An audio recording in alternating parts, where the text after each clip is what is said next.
हम ज्योति मिश्रा अहाँ सबके एखन एक सामा के गीत सुनाबै छी। सामा मिथिलांचल के बहुत पावन पर्व अछि।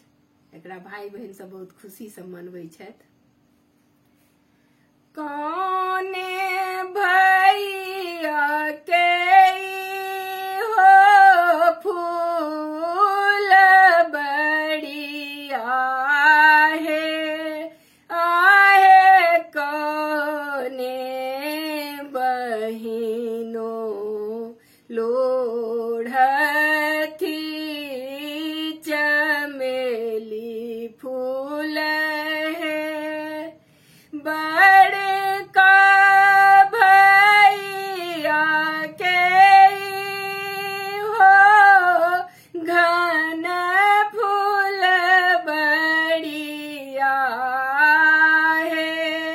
आए बड़की बहिनो लोढ़थु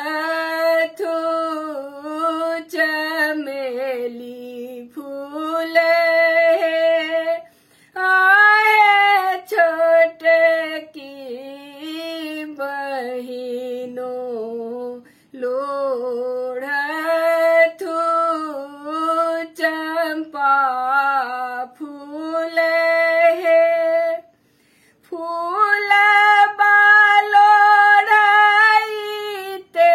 बहिनिया मोरा घामली रे। आहे घामी रे गे लसीर के सिंदूर बा